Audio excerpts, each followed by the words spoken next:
ოდილებაზე ბევრი არ ვიცი, მაგრამ საკმარისი ვისწავლე იმისთვის, რომ ჩემი შეზღუდული გამოცდილებით ერთი მნიშვნელოვანი რამ დავინახო. სინამდვილეში მე ChatGPT-ს ვიყენებ, რომ დამეხმაროს. ძალიან კარგად ვწერ ფსევდოკოდს, მაგრამ როგორც ჩანს, ახლა ცოტა ვიბნევი.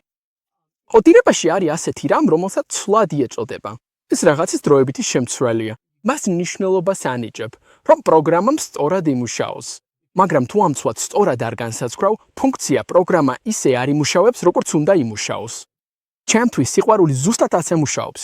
სიყვარული არის ცვლადი, რომელსაც მხოლოდ მე შემიძლია მივანიჭო მნიშვნელობა და ეს უნდა გავაკეთო ისე, რომ ჩემი მთელი არსება პატივში ვცე. სწორად რომ მოვიქცე, სწორედ ასე უნდა მოვიქცე. ასე ჩემი რეალობის პროგრამა სწორად მუშაობს. ჩემს რეალობაში, ჩემს სივრცეში ისე გამოიხატება, როგორც უნდა და სუფთად სრულდება, დამახინჯების გარეშე.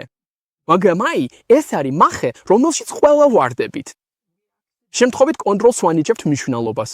ამ ცვლადს, რომელიც სინამდვილეში სიყვარულისთვის იყო განკუთვნილი. და შემდეგ, როდესაც პროგრამა გადის, ის საერთოდ არ გვთავაზობს სიყვარულის პროგრამას, ის გვთავაზობს დაბმის პროგრამას, არა? Android-ი, iOS-ი, Windows-ი. ყველამ კარგად ვიცით, რა ხდება, როდესაც თქვენ სისტემაში გაუთვალისწინებელი პროგრამები მუშაობს. ისინი მოიხმარენ ზედმეტ გამტარუნარიანობას როგორც CPU-ში, ასევე ოპერატიულ მეხსიერებაში და ათავსებენ დავცალებ თქვენი ბათარია.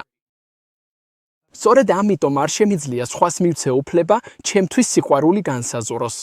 პროგრამა სწორად მუშაობს მხოლოდ მაშინ, როდესაც ის შიგნიდან არის შექმნილი.